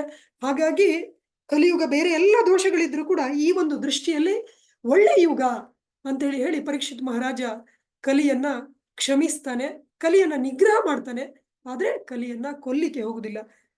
ಇದರಲ್ಲಿ ಸೂತ ಪುರಾಣಿಕರು ಹೇಳ್ತಾರೆ, ಇವ್ರು ಕೇಳ್ತಾರೆ, ಶೌನಕಾದಿ ಋಷಿಗಳು ಪದ್ಮಪುರಾಣದಲ್ಲಿ ಬರುತ್ತೆ, ಭಾಗವತ ಪುರಾಣದಲ್ಲೂ ಕೂಡ ಬರುತ್ತೆ. ನೈಮಿಷಾರಣ್ಯದಲ್ಲಿ ಶೌನಕಾದಿ ಋಷಿಗಳು ಕೇಳ್ತಾರೆ, ಇಷ್ಟೆಲ್ಲ ದೋಷಗಳ ನಿಧಿ ಕಲಿಯುಗ, ಅದರಲ್ಲಿ ಇಂಥ ಒಂದು ಕಲಿಯುಗದಲ್ಲಿ ನಮ್ಗೆ ಜ್ಞಾನವನ್ನು ಕೊಡುವಂತಹ ಒಂದೇ ಒಂದು ಸುಲಭವಾದ ಮಾರ್ಗ ಯಾವುದು? ಭಕ್ತಿ ಜ್ಞಾನ ವೈರಾಗ್ಯಗಳಿಂದ ಉಂಟಾಗುವ ವಿವೇಕವು ಹೆಚ್ಚುವುದಕ್ಕೆ ಉಪಾಯ ಯಾವುದು? ವಿಷ್ಣು ಭಕ್ತರು ಹೇಗೆ ಮಾಯಾಮೋಹವನ್ನು ತೊಲಗಿಸುತ್ತಾರೆ? ಈ ಕಲಿಯುಗದಲ್ಲಿ ಎಲ್ಲ ಜೀವರಾಶಿಗಳು ಆಸುರಿ ಪ್ರಕೃತಿಯನ್ನು ಹೊಂದಿಬಿಟ್ಟಿವೆ, ಕ್ಲೇಶಗಳಿಗೆ ತುತ್ತಾಗಿವೆ. ಅವುಗಳನ್ನು ಶುದ್ಧಿಪಡಿಸುವ ಶ್ರೇಷ್ಠವಾದ ವಿಧಾನ ಯಾವುದು? ಪ್ರಶಸ್ತವಾದವುಗಳಲ್ಲೂ ಅತ್ಯಂತ ಪ್ರಶಸ್ತವಾಗಿ, ಪವಿತ್ರಗಳಲ್ಲಿಯೂ ಅತ್ಯಂತ ಪವಿತ್ರವಾಗಿರುವಂತಹ ಸಾಧನ ಯಾವುದು ಅಂತ ಹೇಳ್ಬಿಟ್ಟು ಕೇಳ್ತಾರೆ. ಆಗ ಸೂತ ಪುರಾಣಿಕರು ಹೇಳ್ತಾರೆ, ನೀವು ತುಂಬಾ ಒಳ್ಳೆ ಪ್ರಶ್ನೆ ಕೇಳಿದಿರಾ, ಹಾಗಾಗಿ ವಿಚಾರ ಮಾಡಿ ಯಾವುದು ಸಂಸಾರ ಭಯವನ್ನು ನಾಶಪಡಿಸುವುದೋ ಭಕ್ತಿ ಪ್ರವಾಹವನ್ನು ವೃದ್ಧಿಪಡಿಸುವುದು. ಬರೀ ಭಕ್ತಿ ಅಲ್ಲ, ಭಕ್ತಿ ಪ್ರವಾಹ. ಈಗ ನೋಡಿ ಮಳೆ ಬರ್ತಾ ಇದೆ, ಹೆಂಗೆ ಎಷ್ಟು ಎಲ್ಲ ಕಡೆ ನೀರು ತುಂಬ್ತಾ ಇದೆ, ಹಾಗೆ ಭಕ್ತಿ ತುಂಬಿ ಹರಿಯುತ್ತೆ. ಮತ್ತೆ ಭಗವಂತನ ಸಂತೋಷಕ್ಕೆ ಕಾರಣ ಆಗುತ್ತೆ. ಅಂತಹ ಸರ್ವ ಸಿದ್ಧಾಂತ ಸಾರ ಹೇಳ್ತೇನೆ, ಅದು ಯಾವುದು? ಅದು ಶ್ರೀಮದ್ ಭಾಗವತ. ಶುಕ ಮಹಾಮುನಿ ಹೇಳಿದಂತಹ ಶ್ರೀಮದ್ ಭಾಗವತ ಮನಸ್ಸನ್ನು ಶುದ್ಧಿಪಡಿಸುವುದಕ್ಕೆ ಇದಕ್ಕಿಂತಲೂ ಶ್ರೇಷ್ಠವಾದ ಬೇರೆ ಯಾವ ಸಾಧನವೂ ಇಲ್ಲ. ಈಗ ಎಷ್ಟೊಂದು ಜನ ಹೇಳ್ತಾರೆ, ಅದರಲ್ಲಿ ಮುಂದುವರೆದು ಹೇಳ್ತಾರೆ, ಜನ್ಮ ಜನ್ಮಾಂತರದ ಪುಣ್ಯ ಇದ್ರೆ ತಾನೇ ಶ್ರೀಮದ್ ಭಾಗವತ ಕಥೆ ಕೇಳಲಿಕ್ಕೆ ಸಾಧ್ಯ, ಶ್ರೀಮದ್ ಭಾಗವತ ಸಿಗಲಿಕ್ಕೆ ಸಾಧ್ಯ ಅಂತ. ಕೆಲವರು ಹೇಳ್ತಾರೆ, ಯಾಕೆ ನಾವು ದೇವಸ್ಥಾನಕ್ಕೆ ಯಾಕೆ ಹೋಗ್ಬೇಕು, ದೇವರಿಗೆ ಯಾಕೆ ಕೈ ಮುಗಿಬೇಕು, ನಮ್ಮ ಕೆಲಸ ನಾವು ಮಾಡ್ಕೊಂಡು ಹೋದ್ರೆ ಸಾಕು, ಬೇರೆ ನಾವು ಎಲ್ಲ ಕರೆಕ್ಟಾಗಿ ಯಾರಿಗೂ ಮೋಸ ಮಾಡದೇ ಇದ್ರೆ ಸಾಕು ಅಂತ. ಆದ್ರೆ ಈ ಪ್ರಶ್ನೆಗೂ ಕೂಡ ಉತ್ತರ ಶ್ರೀಮದ್ ಭಾಗವತದಲ್ಲೇ ಬರುತ್ತೆ. 5ನೇ ಸ್ಕಂದದಲ್ಲಿ ಪ್ರಹ್ಲಾದ್ ಮಹಾರಾಜರು ಹೇಳ್ತಾರೆ, ಯಸ್ಯಾಸ್ತಿ ಭಕ್ತಿರ್ ಭಗವತಿಯ ಕಿಂಚನ ಸರ್ವೈ ಗುಣೈಸ್ತತ್ರ ಸಮಾಸತೆ ಸುರ ಹರಾವ ಭಕ್ತಸ್ಯ ಕುತೋ ಮಹದ್ಗುಣ ಮನೋರಥೇನ ಸತಿ ಧಾವತೋ ಬಹಿ ಅಂತ. ಇದರ ಅರ್ಥ, ಭಗವಂತನ ಭಕ್ತನಲ್ಲಿ ಎಲ್ಲ ಸರ್ವ ಗುಣಗಳು, ದೇವತೆಗಳ ಎಲ್ಲಾ ಗುಣಗಳು ಅವರಲ್ಲಿ ಇರುತ್ತೆ. ಅದೇ ಭಗವಂತನ ಅಭಕ್ತರಲ್ಲಿ, ಭಗವಂತನ ಭಕ್ತನ ಆಗಿಲ್ಲ ಅಂದ್ರೆ ಅವನಲ್ಲಿ ಒಳ್ಳೆ ಗುಣಗಳು ಇರ್ಲಿಕ್ಕೆ ಸಾಧ್ಯ ಇಲ್ಲ. ಇದು ಕೇಳಿದಾಗ, ಇದು ನಮ್ಮ ಮಾತಲ್ಲ, ಇದು ಶ್ರೀಮದ್ ಭಾಗವತದ ಮಾತು. ಕೇಳಿದಾಗ ನಮ್ಗೆ ಆಶ್ಚರ್ಯ ಆಗ್ಬೋದು, ಅಯ್ಯೋ ಭಗವಂತನಿಗೆ ದೇವಸ್ಥಾನಕ್ಕೆ ಹೋಗಿಲ್ಲ ಅಂದ್ರೆ, ದೇವರು ನಂಬಿಲ್ಲ ಅಂದ್ರೆ ಅವ್ರು ಕೆಟ್ಟವರು ಅಂತ ಹೆಂಗೆ ಹೇಳ್ತಾರೆ ಅಂತ ಹೇಳಿ. ಇದಕ್ಕೆ ಉದಾಹರಣೆ, ಒಂದು ಉದಾಹರಣೆ, ತುಂಬಾ ಒಂದು ಒಳ್ಳೆ ಉದಾಹರಣೆ ಇದೆ. ಇದು ಪ್ರಯಾಗದಲ್ಲಿ ನಡೆದಿದ್ದು ಈ ಘಟನೆ. ಪ್ರಯಾಗದಲ್ಲಿ ನಾರದ ಮುನಿಗಳು ಬರ್ತಾ ಇರ್ತಾರೆ, ಅಲ್ಲೊಬ್ಬ ಬೇಡ ಇರ್ತಾನೆ, ಬೇಟೆಗಾರ.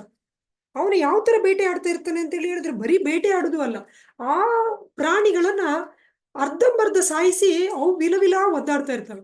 ನಾರದ ಮುನಿಗಳು ಬರ್ತಾರೆ, ಒಂದು ಜಿಂಕೆ ವಿಲವಿಲ ಒದ್ದಾಡ್ತಾ ಇರುತ್ತೆ, ಇನ್ನೊಂದ್ ಸ್ವಲ್ಪ ಮುಂದೆ ಬರ್ತಾರೆ, ಇನ್ನೊಂದು ಯಾವ್ದೋ ಪ್ರಾಣಿ ವಿಲವಿಲ ಒದ್ದಾಡ್ತಾ ಇರುತ್ತೆ, ಇನ್ನೊಂದ್ ಸ್ವಲ್ಪ ಮುಂದೆ ಬರ್ತಾರೆ, ವಿಲವಿಲ ಒದ್ದಾಡ್ತಾ ಇರ್ತಾರೆ. ಭಕ್ತರು ಸ್ವಾಭಾವಿಕವಾಗಿಯೇ ಕರುಣಾಳುಗಳು.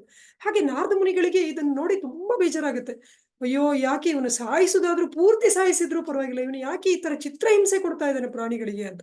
ಆಗ ಬರ್ತಾರೆ, ಬಂದ್ಬಿಟ್ಟು ಅವಾಗ ಅವನು ಹೇಳ್ತಾನೆ, ಸಾಧುಗಳೇ, ಅವನು ಅನ್ಕೊಂತಾನೆ, ಇವರಿಗೆ ಸಾಧುಗಳಿಗೆ ಎಲ್ಲಾದ್ರೂ ಜಿಂಕೆ ಚರ್ಮ ಏನಾದ್ರು ಬೇಕೇನೋ ಕುತ್ಕೊಳ್ಳಿಕ್ಕೆ, ಹಾಗಾಗಿ ಜಿಂಕೆ ಚರ್ಮ ಏನಾದ್ರು ಬೇಕಿದ್ರೆ ನಾನು ಕೊಡ್ತೇನೆ, ನಿಮ್ಗೆ ಎಷ್ಟು ಬೇಕೋ ಅಷ್ಟು ಕೊಡ್ತೇನೆ, ನನ್ನ ಕೆಲಸಕ್ಕೆ ಅಡ್ಡಿ ಬರಬೇಡಿ ಸಾಧುಗಳೇ ಅಂತ ಹೇಳ್ಬಿಟ್ಟು ಹೇಳ್ತಾನೆ.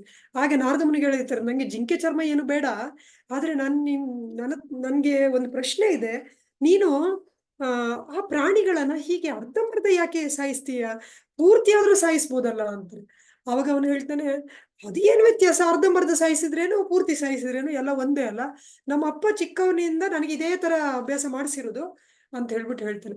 ಆಗ ನಾರದ ಮುನಿಗಳು ಹೇಳ್ತಾರೆ, ಇಲ್ಲ, ನೀನು ಪೂರ್ತಿ ಸಾಯಿಸುವುದಕ್ಕಿಂತ ಈ ಅರ್ಧಂಬರ್ಧ ಸಾಯಿಸುವುದು ಇನ್ನೂ ಒಂದು ದೊಡ್ಡ ಪಾಪ ಅಂತ. ಅವಾಗ ಅವನು ಹೇಳ್ತಾನೆ, ಹೌದಾ ಪಾಪನ, ನಂಗೆ ಗೊತ್ತೇ ಇರ್ಲಿಲ್ಲ, ಇದು ಪಾಪ ಅಂತಾನೆ ಗೊತ್ತಿರ್ಲಿಲ್ಲ ಅಂತ ಹೇಳ್ಬಿಟ್ಟು. ಅವಾಗ ನಾರದ ಮುನಿಗಳು ಹೇಳ್ತಾರೆ, ಇಲ್ಲ, ನಾವು ಖಂಡಿತವಾಗಿಯೂ ಬೇರೆ ಯಾರಿಗೂ ಕೂಡ ಈ ತರ ನೋವು ಮಾಡಬಾರ್ದು, ಮತ್ತೆ ನಂದೇನು ನನಗೆ ಹೊಟ್ಟೆಪಾಡೇನು, ನನಗೆ ಇದು ಬಿಟ್ರೆ ಬೇರೆ ಏನು ಗೊತ್ತಿಲ್ಲ, ಪ್ರಾಣಿಗಳನ್ನ ಸಾಯಿಸುದು ಅವನ ಮಾರಾಟ ಮಾಡುದು, ಜೀವನ ಮಾಡುದು ಅಂದ್ಬಿಟ್ರೆ ನಂಗೆ ಬೇರೆ ಏನು ಗೊತ್ತಿಲ್ಲ, ನಾನು ಏನ್ ಮಾಡ್ಲಿ ಅಂತ ಹೇಳಿ ಕೇಳ್ತಾನೆ. ಇಲ್ಲ, ನೀನು ಒಂದ್ ಕೆಲಸ ಮಾಡು, ನೀನು ಭಗವಂತನ ನಾಮ ಜಪ ಮಾಡು, ನಾನು ಪ್ರತಿನಿತ್ಯ ನಿನ್ಗೆ ಊಟಕ್ಕೆ ನಾನು ವ್ಯವಸ್ಥೆ ಮಾಡ್ತೇನೆ, ಊಟಕ್ಕೆ ನೀವು ವ್ಯವಸ್ಥೆ ಮಾಡಿದ್ರೆ ನನ್ಗೇನ್ ಚಿಂತೆ ಇಲ್ಲಪ್ಪ, ನಾನು ಬಿಟ್ಬಿಡ್ತೇನೆ ಅಂತೇಳಿ ಹೇಳ್ತೀನಿ. ಆವಾಗ ನಾರದ ಮುನಿಗಳು ಒಂದು ತುಳಸಿ ಗಿಡವನ್ನು ಕೊಟ್ಟು, ಅಂದ್ರೆ ಒಂದು ಕುಂಡದಲ್ಲಿ ತುಳಸಿ ಗಿಡವನ್ನು ಕೊಟ್ಟು, ಪ್ರತಿನಿತ್ಯ ತುಳಸಿ ಅದರ ಕೂತ್ಕೊಂಡು ಹರೇ ಕೃಷ್ಣ ಕೃಷ್ಣ ಕೃಷ್ಣ ಹರೇ ಹರೇ, ಹರೇ ರಾಮ ರಾಮ ರಾಮ ಹರೇ ಹರೇ ಅಂತಾರೆ. ಗಂಗಾ ನದಿಯ ತೀರದಲ್ಲಿ, ಪ್ರಯಾಗ ನಮ್ಗೆ ಗೊತ್ತು, ಗಂಗಾ ನದಿ ಹರಿತಾ ಇರೋದ್ರಲ್ಲಿ, ಗಂಗಾ ನದಿಯ ತೀರದಲ್ಲಿ ತುಳಸಿ ಕುಂಡವನ್ನ ಕೊಟ್ಟು ಪ್ರತಿನಿತ್ಯ ತುಳಸಿ ಎದುರು ಕೂತ್ಕೊಂಡು, ನೀನು ನಿನ್ನ ಹೆಂಡತಿ ಕೂತ್ಕೊಂಡು ಇಲ್ಲಿ ಜಪ ಮಾಡ್ತಾ ಇರಿ, ನಿಮ್ಗೆ ಏನ್ ಬೇಕೋ ಅಕ್ಕಿ ಬೇಳೆ ತರಕಾರಿ ಊಟಕ್ಕೆ ಏನ್ ಬೇಕೋ ಎಲ್ಲ ನಾನು ವ್ಯವಸ್ಥೆ ಮಾಡ್ತೇನೆ ಅಂತೇಳಿ ಹೇಳ್ತಾರೆ. ಆಮೇಲೆ ಇದೇ ರೀತಿಯಲ್ಲಿ ಎಲ್ಲ ಕಡೆ ಸುದ್ದಿ ಹರಡುತ್ತೆ, ಬೇಟೆಗಾರ ಈ ತರ ಭಕ್ತ ಆಗಿದ್ದಾನಂತೆ, ಸಾಧು ಆಗಿದ್ದಾನೆ ಅಂತ, ನೋಡ್ಕೊಂಡು ಬರೋಣ ಅಂತ. ಸಾಧುಗಳನ್ನ ನೋಡ್ಲಿಕ್ಕೆ ಹೋಗುವಾಗ ಬರೀ ಕೈಯಲ್ಲಿ ಹೋಗುದಿಲ್ಲ. ನಾವು ದೇವಸ್ಥಾನಕ್ಕೆ ಹೋಗುವಾಗ ಅಥವಾ ಸಾಧುಗಳನ್ನ ನೋಡ್ಲಿಕ್ಕೆ, ಭಕ್ತರನ್ನ ನೋಡ್ಲಿಕ್ಕೆ ಹೋದಾಗ ಬರೀ ಕೈಯಲ್ಲಿ ಹೋಗುದಿಲ್ಲ, ಕೈಯಲ್ಲಿ ಏನಾದ್ರೂ ಒಂದು ತಗೊಂಡು ಹೋಗ್ತೇವೆ. ಹಾಗೆ ಕೆಲವರು ಅಕ್ಕಿ ತಗೊಂಡ್ ಬರ್ತಾರೆ, ಕೆಲವರು ಬೇಳೆ ತಗೊಂಡ್ ಬರ್ತಾರೆ, ಕೆಲವರು ತರಕಾರಿ ತಗೊಂಡ್ ಬರ್ತಾರೆ, ಕೆಲವರು ಹಣ್ಣು ತಗೊಂಡ್ ಬರ್ತಾರೆ. ಪ್ರತಿನಿತ್ಯ ಅವನ ವ್ಯವಸ್ಥೆ ಆಗುತ್ತೆ. ಇವ್ರ ಬೇಟೆಗಾರ ಏನ್ ಅನ್ಕೊಂತಾನೆ, ನಾರದ ಮುನಿಗಳೇ ಪ್ರತಿನಿತ್ಯ ಕಳಿಸ್ಕೊಡ್ತಾ ಇದ್ದಾರೆ ಅಂತ ಹೇಳ್ಬಿಟ್ಟು ಅನ್ಕೊಂತಾನೆ. ಆಮೇಲೆ ಒಂದ್ ದಿವಸ ನಾರದ ಮುನಿಗಳು ಅವರ ಸ್ನೇಹಿತರಾದಂತಹ ಪರ್ವತ ಮುನಿಗಳಿಗೆ ಹೇಳ್ತಾರೆ, ನನ್ನ ಶಿಷ್ಯ ಒಬ್ಬ ಇದ್ದಾನೆ ಪ್ರಯಾಗದಲ್ಲಿ, ನೋಡ್ಕೊಂಡು ಬರೋಣ ಬನ್ನಿ ಅಂತ. ಇಬ್ರು ಹೋಗ್ತಾರೆ. ಹೋಗ್ದಾಗ ದೂರದಿಂದಲೇ ನೋಡ್ತಾನೆ ಬೇಟೆಗಾರ, ಈಗ ಭಕ್ತನಾಗಿರುವಂತವನು. ನೋಡ್ಬಿಟ್ಟು ಕೆಲ ದಾರಿಯಲ್ಲಿ ಬರ್ಬೇಕಾದ್ರೆ, ಇವ್ರ ಹತ್ರ ಬರ್ಬೇಕಾದ್ರೆ ದಾರಿಯನ್ನ ನೋಡ್ಕೊಂಡು ಮಧ್ಯದಲ್ಲಿ ಹಾರಿ ಬರ್ತಾ ಇರ್ತಾನೆ, ಜಿಗ್ದು ಬರ್ತಾ ಇರ್ತಾನೆ. ಅವಾಗ ಇವ್ರಿಗೆ ಆಶ್ಚರ್ಯ ಆಗುತ್ತೆ, ಯಾಕೆ ದಾರಿಯಲ್ಲಿ ನಡ್ಕೊಂಡು ಬರ್ಬೋದಲ್ಲ, ಇವನು ಯಾಕೆ ಜಿಗ್ದು ಬರ್ತಾ ಇದ್ದಾನೆ ಅಂತ ಹೇಳಿ. ಅವಾಗ ಅವ್ರ ಹತ್ರ ಬಂದಾಗ ಕೇಳ್ತಾರೆ ನಾರದ ಮುನಿ, ಪರ್ವತ ಮುನಿ, ಯಾಕಪ್ಪ ಜಿಗ್ದು ಬರ್ತಾ ಇದೆಯಾ ಅಂತ. ಅವಾಗ ನಾನ್ ದಾರಿಯಲ್ಲಿ ಬರ್ಬೇಕಾದ್ರೆ ಕೆಲವೊಂದು ಇರುವೆಗಳು ಹೋಗ್ತಾ ಇದ್ವಲ್ಲ, ನಾನ್ ನಡ್ಕೊಂಡು ಬಂದ್ರೆ ಎಲ್ಲಿ ಮೇಲೆ ಕಾಲಿಡಬಾರ್ದು ಅಂತ ಇರುವೆ ನೋಡಿದ ಕೂಡ ಅವನ ಅವು ಮೇಲಿಂದ ಜಿಗಿತಾ ಇದ್ದವು. ಅವಾಗ ನಾರದ ಮುನಿಗಳಿಗೆ, ಪರ್ವತ ಮುನಿಗಳಿಗೆ ಆಶ್ಚರ್ಯ ಆಗುತ್ತೆ. ಅಂದ್ರೆ ಒಂದು ಪ್ರಾಣಿಯನ್ನ ಚಿತ್ರಹಿಂಸೆ ಮಾಡಿ ಅದರಿಂದ ಒಂಥರ ವಿಕೃತವಾದಂತಹ ಆನಂದವನ್ನ ಪಡ್ತಾ ಇದ್ದಂತಹ ಒಬ್ಬ ವ್ಯಕ್ತಿ ಭಗವಂತನ ಭಕ್ತ ಆದ್ಮೇಲೆ ಒಂದು ಇರುವೆ ಸಾಯಿಸ್ಲಿಕ್ಕೂ ಕೂಡ ಮನ್ಸಾಗುದಿಲ್ಲ. ಇದೇ ಲೀಲೆ ಶ್ರೀಲ ಪ್ರಭುಪಾದರ ಜೀವನದಲ್ಲೂ ಬರುತ್ತೆ. ಒಬ್ರು ಭಕ್ತರು ಹೇಳ್ತಾರೆ, ಅವರು ಪಾಶ್ಚಾತ್ಯ ದೇಶಗಳಲ್ಲಿ ಜನಿಸಿರ್ತಾರೆ, ಮೂಲತಃ ಕ್ರಿಶ್ಚಿಯನ್ ಫ್ಯಾಮಿಲಿಯಿಂದ ಬಂದಿರ್ತಾರೆ. ಅವರು ಒಂದ್ ದಿವಸ ಶ್ರೀಲ ಪ್ರಭುಪಾದರಿಗೆ ಮಲಗ್ಲಿಕ್ಕೆ ಹಾಕಿರ್ತಾರೆ, ಅಂದ್ರೆ ಸೊಳ್ಳೆ ಪರದೆ ಹಾಕ್ತಾ ಇರ್ತಾರೆ. ಸೊಳ್ಳೆ ಪರದೆ ಹಾಕಿದಾಗ ಒಂದು ಸೊಳ್ಳೆ ಪರದೆ ಒಳಗೆ ಸೇರ್ಕೊಂಡಿರುತ್ತೆ. ಕೆಲವೊಂದ್ಸಲ ನಮ್ಗಿಂತ ಬುದ್ಧಿವಂತರು ಇರ್ತಾವೆ ಅವು. ಪರದೆ ಹಾಕ್ತಾ ಇದ್ರೆ ಪರದೆ ಒಳಗಡೆನೆ ಸೊಳ್ಳೆ ಬಂದಿರುತ್ತೆ. ಅವಾಗ ಅವ್ರು ಕೂತ್ಕೊಂಡು ಯೋಚನೆ ಮಾಡ್ತಾರೆ, ಈ ಸೊಳ್ಳೆನ ಸಾಯಿಸೋದ್ ಬೇಡ, ಹಿಡಿದ್ಬಿಟ್ಟು ಹೊರಗಡೆ ಬಿಟ್ಬಿಡೋಣ ಅಂತ. ಅವಾಗ ಅವರೇ ಜೋರಾಗಿ ನಗ್ತಾರೆ, ಅಲ್ಲ ಶ್ರೀಲ ಪ್ರಭುಪಾದ್ರ ಮಹಾತ್ಮೆ ಎಷ್ಟು ಅಂತೇಳಿ ಹೇಳಿದ್ರೆ, ಯಾವ ಒಬ್ಬ ಮನುಷ್ಯ ನಾನು ಮುಂಚೆ ಯಾವ ದೊಡ್ಡ ಪ್ರಾಣಿನ ಸಾಯಿಸ್ಲಿಕ್ಕೂ ಹಿಂದೆ ಮುಂದೆ ನೋಡ್ತಾ ಇರ್ಲಿಲ್ಲ, ಯೋಚನೆ ಮಾಡ್ತಾ ಇರ್ಲಿಲ್ಲ. ಆದ್ರೆ ಇವತ್ತೊಂದು ಸೊಳ್ಳೆಯನ್ನು ಕೂಡ ಸಾಯಿಸೋದು ಬೇಡ ಅಂತ ನನ್ಗೆ ಅನಿಸ್ತಿದೆಯಲ್ಲ, ಇದು ಪ್ರಭುಪಾದರ ಮಹಿಮೆ ಅಂತ ಹೇಳಿ ಅವ್ರು ಅನ್ಕೊಂತಾರೆ. ಹಾಗಾಗಿ ಭಗವಂತನ ಭಕ್ತರಾದ್ರೆ ಸಾಮಾನ್ಯವಾಗಿ ಅವರಲ್ಲಿ ಸತ್ಯ, ದಯೆ, ಶೌಚ, ತಪಸ್ಸು ಎಲ್ಲದೂ ತನ್ನಿಂತಾನೆ ಬರುತ್ತೆ. ಯಾಕೆ ಹೀಗೆ ಅಂತೇಳಿ ಹೇಳಿದ್ರೆ, ನಿಜವಾಗ್ಲೂ ನಮ್ಗೆ ಸ್ವಲ್ಪ ಯೋಚನೆ ಮಾಡಿದ್ರೆ ಯಾರಿಗಾದ್ರೂ ಗೊತ್ತಾಗುತ್ತೆ. ಇವತ್ತು ನಮ್ಗೆ ಗಾಳಿ, ನೀರು, ಬೆಳಕು, ನಾವು ನಮ್ಮ ತಂದೆ ತಾಯಿಗಳು, ಅದನ್ನ ಬೇರೆ ಏನು ಬೇಡ, ನಾವು ಇಷ್ಟೊಂದು ಈ ನಾಜೂಕಾಗಿ ನೋಡ್ಕೊಂತ ಇರುವಂತಹ ಈ ಶರೀರ ಎಲ್ಲವನ್ನು ಕೊಟ್ಟಿರೋದು ಭಗವಂತನೇ. ಹಾಗೆ ಎಲ್ಲವನ್ನು ಕೊಟ್ಟಿರುವಂತಹ ಭಗವಂತನಿಗೆ ನಾವು ಕೃತಜ್ಞರಾಗಿಲ್ಲ ಅಂದ್ರೆ ನಮ್ಮಲ್ಲಿ ಇನ್ನೇನು ಒಳ್ಳೆತನ ಇರ್ಲಿಕ್ಕೆ ಸಾಧ್ಯ. ಉದಾಹರಣೆಗೆ, ಈಗ ಯಾರೋ ನಮ್ಗೆ 1,00,000 ರೂಪಾಯಿ ಕೊಟ್ಟಿದ್ದಾರೆ ಅಂತ ಹೇಳಿದ್ರೆ ಅವ್ರ ಬಗ್ಗೆನೇ ನಮ್ಗೆ ಕೃತಜ್ಞತೆ ಇಲ್ಲ ಅಂದ್ರೆ ಒಂದ್ 100 ರೂಪಾಯಿ ಕೊಟ್ಟವ್ರ ಮೇಲೆ ನಮ್ಗೆ ಹೇಗೆ ಕೃತಜ್ಞತೆ ಇರ್ಲಿಕ್ಕೆ ಸಾಧ್ಯ? ಅದೇ ರೀತಿಯಲ್ಲಿ ಎಲ್ಲವನ್ನು ನಮ್ಗೆ ವ್ಯವಸ್ಥೆ ಮಾಡಿದ್ದು ಅಷ್ಟು ಮಾತ್ರ ಅಲ್ಲ, ಈ ಮನುಷ್ಯ ಜನ್ಮವನ್ನ ಕೊಟ್ಟು ಭಗವಂತನನ್ನ ಅರ್ಥ ಮಾಡ್ಕೊಳ್ಳಿಕ್ಕೆ ಅವಕಾಶವನ್ನ ಕೊಟ್ಟು ನಮ್ಗೆ ಎಲ್ಲಾ ರೀತಿಯಿಂದ ಸಹಾಯ ಮಾಡಿ, ಈಗ ಉದಾಹರಣೆಗೆ ಕೊರೋನಾ ಟೈಮಲ್ಲಿ ಎಷ್ಟೊಂದು ಜನರಿಗೆ ಅದು ಅನುಭವ ಆಗಿದೆ. ಸ್ವಲ್ಪ ಹೊತ್ತು ಆಕ್ಸಿಜನ್ ಹಾಕೊಂಡ್ರೆ ಎಷ್ಟು ಬಿಲ್ ಬರುತ್ತೆ ಅಂತ ಹೇಳಿ ಬೇರೆ ಏನು ಬೇಡ, ನಮ್ಮ ದಿನನಿತ್ಯದ ಜೀವನದಲ್ಲಿ ನಾವು ನೋಡ್ತೇವೆ. ನಾವು ಎಷ್ಟೋ ಒಂದ್ ಸ್ವಲ್ಪ ಬಲ್ಬ್ ಯೂಸ್ ಮಾಡಿದ್ದಕ್ಕೆ, ಇಲ್ಲ ಕೆಲವೊಂದು ಫ್ಯಾನ್ ತಿರುಗಿಸಿದ್ದಕ್ಕೆ ನಮ್ಗೆ ತಿಂಗಳು ಕರೆಂಟ್ ಬಿಲ್ ಬರುತ್ತೆ. ನಾವು ಕಟ್ಟಿಲ್ಲ ಅಂತ ಹೇಳಿದ್ರೆ KEB ಅವರು ಬಂದು ಕಟ್ ಮಾಡ್ಬಿಟ್ಟು ಹೋಗ್ತಾರೆ. ಹಾಗೇನೆ ನೀರ್ ಕಟ್ಟಿಲ್ಲ ಅಂತ ಹೇಳಿದ್ರೆ ಪಂಚಾಯಿತಿಯವರು ನೀರೇ ನಿಲ್ಲಿಸ್ಬಿಡ್ತಾರೆ. ಈ ರೀತಿ ಆಗುತ್ತೆ. ಆದ್ರೆ ಭಗವಂತ ಈಗ ನೋಡಿ ಮಳೆಗಾಲ ಶುರುವಾಯ್ತು, ಭಗವಂತ ಧಾರಾಕಾರವಾಗಿ ಮಳೆ ಕೊಡ್ತಾನೆ. ಪ್ರತಿನಿತ್ಯ ನಮ್ಗೆ ಹಗಲಲ್ಲಿ ಸೂರ್ಯನ ರೂಪದಲ್ಲಿ, ರಾತ್ರಿಯಲ್ಲಿ ಚಂದ್ರನ ರೂಪದಲ್ಲಿ ಕೊಡ್ತಾನೆ, ಬೆಳಕು ಕೊಡ್ತಾನೆ. ಎಲ್ಲ ಜೀವಮಾನ ಪೂರ್ತಿ ನಮ್ಗೆ ಉಸಿರಾಡ್ಲಿಕ್ಕೆ ಆಕ್ಸಿಜನ್ ಕೊಡ್ತಾನೆ, ಎಲ್ಲ ರೀತಿಯ ನಮ್ಗೆ ವ್ಯವಸ್ಥೆ ಮಾಡ್ತಾನೆ. ಆದ್ರೆ ಪ್ರಭುಪಾದರು ಹೇಳ್ತಾರೆ, ನಾವು ಕೃತಜ್ಞರಾಗಿರ್ಬೇಕು. ಭಗವಂತ ನಮ್ಮಿಂದ ಏನು ಆಶಿಸುವುದಿಲ್ಲ. ನಾವು ಅವನಿಗೆ ಕೃತಜ್ಞತೆ ಹೇಳಿಲ್ಲ ಅಂದ್ರೂ, ನಾಳೆ ಸೂರ್ಯನಿಗೆ ನಾಳೆ ನೀವು ಹೋಗ್ಬೇಡ, ಜನರಿಗೆ ಕೃತಜ್ಞತೆನೇ ಇಲ್ಲ ಅಂತ ಭಗವಂತ ಹೇಳುದಿಲ್ಲ. ಭಗವಂತ ನಮ್ಗೆ ಎಲ್ಲ ರೀತಿಯ ವ್ಯವಸ್ಥೆ ಮಾಡ್ತಾನೆ. ಆದ್ರೆ ನಾವು ಕೃತಜ್ಞರಾಗಿದ್ರೆ ಅದು ನಮ್ಗೆ ಒಳ್ಳೇದು. ಹಾಗಾಗಿ ಭಗವಂತನ ಭಕ್ತನಲ್ಲಿ ಎಲ್ಲ ಸದ್ಗುಣಗಳು ಬರ್ಲಿಕ್ಕೆ ಸಾಧ್ಯ. ಹಾಗಾಗಿ ಶ್ರೀಮದ್ ಭಾಗವತ ರೂಪದಲ್ಲಿ ಭಗವಂತ ನಮ್ಮ ಜೀವನದಲ್ಲಿ ಬಂದಿದ್ದಾನೆ. ಹರಿನಾಮದ ರೂಪದಲ್ಲಿ ನಮ್ಮ ಜೀವನದಲ್ಲಿ ಭಗವಂತ ಬಂದಿದ್ದಾನೆ. ಅದು ಯಾವ ರೀತಿಯಲ್ಲಿ ಭಾಗವತದ ಆಧಾರದ ಮೇಲೆ ಜೀವನ ಮಾಡಬೇಕು ಅನ್ನೋದನ್ನ ಹೇಳಿಕೊಳ್ಳಿಕ್ಕೆ ಚೈತನ್ಯ ಮಹಾಪ್ರಭುಗಳ ರೂಪದಲ್ಲಿ ಭಗವಂತ ನಮ್ಮ ಹತ್ರ ಬಂದಿದ್ದಾರೆ. ಇಷ್ಟೆಲ್ಲ ವ್ಯವಸ್ಥೆಯನ್ನ ಭಗವಂತ ನಮಗೋಸ್ಕರ ಮಾಡಿದ್ದಾನೆ. ಹಾಗಾಗಿ ಇದೆಲ್ಲ ಒಂದು ಸದವಕಾಶವನ್ನ ನಾವು ಉಪಯೋಗ ಮಾಡಿಕೊಳ್ಳೋಣ. ಹಾಗಾಗಿ ನಾನು ಎಲ್ರಿಗೂ ವಿನಂತಿ, ಮುಂದಿನ ಕ್ಲಾಸು ತುಂಬಾ ತುಂಬಾ ಹಿರಿಯ ಭಕ್ತರು ಪುಣೆಯಲ್ಲಿ ಇರ್ತಾರೆ, ಸರ್ವಲಕ್ಷಣ ಪ್ರಭು ಅಂತ ಹೇಳಿ, ಮೂಲತಃ ಉಡುಪಿಯವರು. ತುಂಬಾ ವರ್ಷದಿಂದ ನಿರಂತರವಾಗಿ ಯಾವುದೇ ಒಂದು ಸ್ವಾರ್ಥ ಇಲ್ಲದೆ ನಿಸ್ವಾರ್ಥವಾಗಿ ಎಲ್ಲವನ್ನು ತ್ಯಜಿಸಿ, ಸಂಸಾರವನ್ನು ಕೂಡ ತ್ಯಜಿಸಿ ಭಗವಂತನಿಗೋಸ್ಕರ ಅವಿರತವಾಗಿ ಸೇವೆ ಮಾಡ್ತಾ ಇರುವಂತಹ ಭಕ್ತರು. ಮುಂದಿನ ಕ್ಲಾಸ್ ಅವರಿಂದ ಇರುತ್ತೆ. ದಯವಿಟ್ಟು ಎಲ್ಲರೂ ಕೂಡ ಬರಬೇಕು. ಬರ್ಬೇಕಾದ್ರೆ ಪ್ರಸ್ತಾವನೆ ತನಕ 43ನೇ ಪುಟದ ತನಕ ದಯವಿಟ್ಟು ಓದ್ಕೊಂಡು ಬನ್ನಿ. ಹಾಗಾಗಿ ನಿಮ್ಗೆ ಯಾವುದೇ ಪ್ರಶ್ನೆ ಇದ್ರೂ ಅದಕ್ಕೆ ಉತ್ತರ ಸಿಗುತ್ತೆ. ಅಷ್ಟು ಮಾತ್ರ ಅಲ್ಲ, ನಿಮ್ಗೆ ಇನ್ನೊಂದ್ಸಲ ಅದು ರಿವಿಷನ್ ಆದಂಗೆ ಆಗುತ್ತೆ. ಆಮೇಲೆ ಮುಂದಿನ ಕತೆಗೆ ಹೋಗ್ಲಿಕ್ಕೆ ತುಂಬಾ ಅನುಕೂಲ ಆಗುತ್ತೆ. ಇಲ್ಲಿಗೆ ನಾನು ನಿಲ್ಲಿಸ್ತೇನೆ. ಯಾರಿಗೇನಾದ್ರೂ ಪ್ರಶ್ನೆಗಳಿದ್ರೆ ಕೇಳ್ಬೋದು. ಹರೇ ಕೃಷ್ಣ. ಹರೇ ಕೃಷ್ಣ ಮಾತಾಜಿ. ಹರೇ ಕೃಷ್ಣ ಮಾತಾಜಿ. ಏನು ಪ್ರಶ್ನೆ ಇಲ್ಲ ಮಾತಾಜಿ, ತುಂಬಾ ಚೆನ್ನಾಗಿತ್ತು ವಿವರಣೆ. ನಮ್ಗೆ ಇನ್ನೂ ಒಂದ್ಸತಿ ಅದ್ರ ಬಗ್ಗೆ ಇರುವಂತ ಒಂದು ಏನಿದೆ ತಿಳ್ಕೊಳಕ್ಕೆ, ಜ್ಞಾನ ಹೆಚ್ಚಿಸ್ಕೊಳಕ್ಕೆ ಇನ್ನೊಂದ್ ಸ್ವಲ್ಪ ಹೆಲ್ಪ್ ಆಯ್ತು ಮಾತಾಜಿ. ತುಂಬಾ ಥ್ಯಾಂಕ್ಸ್ ಮಾತಾಜಿ. ಹರೇ ಕೃಷ್ಣ. ಹರೇ ಕೃಷ್ಣ. ಧನ್ಯವಾದಗಳು. ಖಂಡಿತವಾಗಿ ಎಲ್ಲರಿಗೂ ಇಲ್ಲಿ ನಿಮ್ದು ಏನೇ ಸಂಶಯಗಳನ್ನ ಪರಿಹಾರ ಮಾಡ್ಕೊಳ್ಳಿಕ್ಕೆ ಅದಕ್ಕಂತಾನೆ ನಾವು ಇದೊಂದು ಗುಂಪನ್ನ ಇದ್ ಮಾಡಿರೋದು. ಆದ್ರಿಂದ ದಯವಿಟ್ಟು ಏನು ಸಂಕೋಚ ಇಲ್ಲದೆ ಯಾವುದೇ ಪ್ರಶ್ನೆಗಳಿದ್ರು ನೀವು ಕೇಳ್ಬೋದು.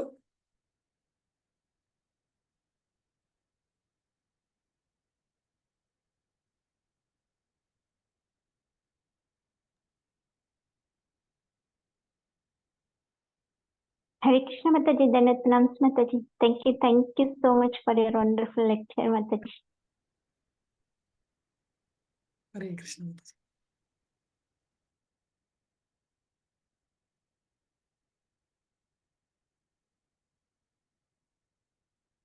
Hare Krishna Vanita Mataji.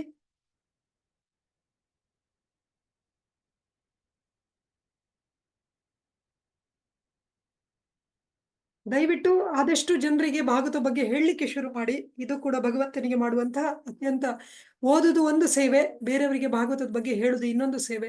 ಹಾಗೆ ಎಲ್ಲಕ್ಕಿಂತ ತುಂಬಾ ಮುಖ್ಯವಾದ ಸೇವೆ ಅಂತ ಹೇಳಿದ್ರೆ, ನಿಮ್ಮ ಮನೆಗೆ ಭಗವಂತ ಕೃಪೆಯಿಂದ ಬಂದಿದ್ದಾನೆ. ಹಾಗೆ ಭಗವಂತನ ಕೃಪೆ ಎಲ್ಲರ ಮೇಲೂ ಆಗ್ಲಿ, ಎಲ್ಲರ ಮನೆಗೂ ಶ್ರೀಮದ್ ಭಾಗವತಂ ಹೋಗ್ಲಿ. ಅದರಿಂದ ನಿಮ್ಗೆ ಎಷ್ಟು ಗೊತ್ತಿದೆಯೋ ಅಷ್ಟು ನಿಮ್ಮವರಲ್ಲಿ ನೀವು ಭಾಗವತದ ಬಗ್ಗೆ ಹೇಳಿ. ಏನು ಪ್ರಶ್ನೆ ಇಲ್ಲ ಅಂತ ಹೇಳಿದ್ರೆ ಇಲ್ಲಿಗೆ ನಾವು ನಿಲ್ಲಿಸಬಹುದು. ಮೋನಿಕಾ ಮಾತಾಜಿ, ಹರೇ ಕೃಷ್ಣ.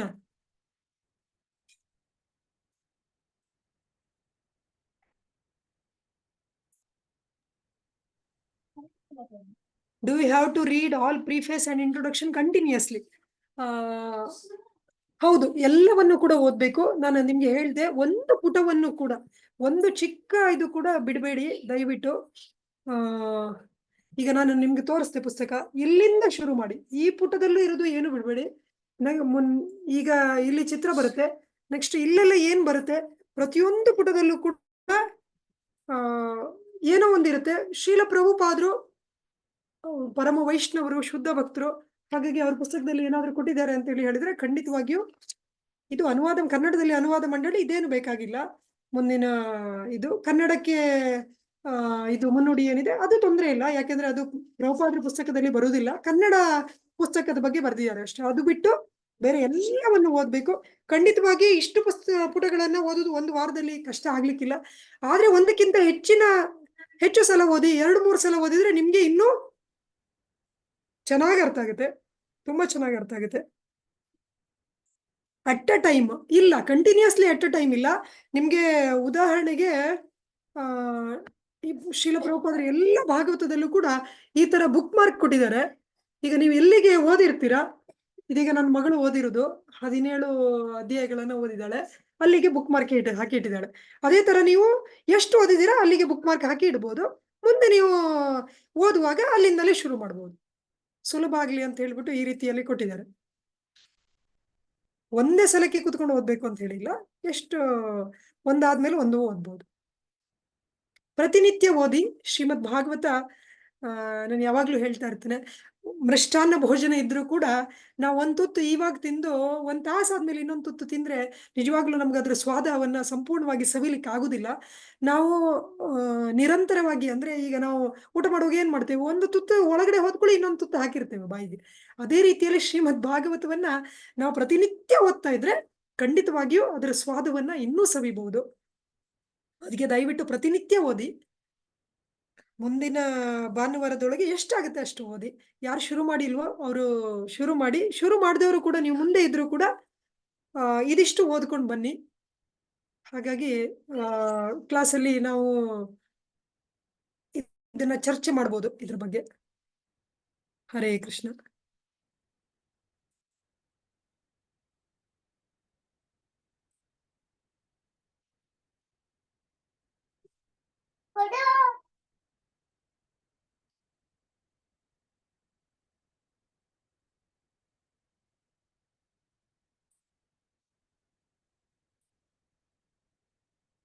ಹರೇ ಕೃಷ್ಣ. ಬೇರೆ ಏನು ಪ್ರಶ್ನೆ ಇಲ್ಲ ಅಂತ ಹೇಳಿ ಹೇಳಿದ್ರೆ ನಾವಿಲ್ಲಿಗೆ ನಿಲ್ಲಿಸ್ಬೋದು ಅಂತೇಳಿ ಅನ್ಕೊಂತೇನೆ. ಹಾ ಮಾತಾಡಿ. ಹರೇ ಕೃಷ್ಣ ಮಾತಾಡಿ. Thank you so much. Hare Krishna. ವಾಂಛಕಲ್ಪತರುಭ್ಯಶ್ಚ ಕೃಪಾ ಸಿಂಧುಭ್ಯೇವ ಚ ಪತಿತಾನಾಂ ಪಾವನೇಭ್ಯೋ ವೈಷ್ಣವೇಭ್ಯೋ ನಮೋ ನಮಃ. ಪ್ರತಿ ಕ್ಲಾಸ್ ಕೂಡ ಒಂದು ಮಾಲೆ ಜಪದಿಂದ ಶುರುವಾಗುತ್ತೆ. ದಯವಿಟ್ಟು ಎಲ್ಲರೂ ಜೊತೆಯಲ್ಲಿ ಜಪ ಮಾಡೋಣ. ಹರೇ ಕೃಷ್ಣ.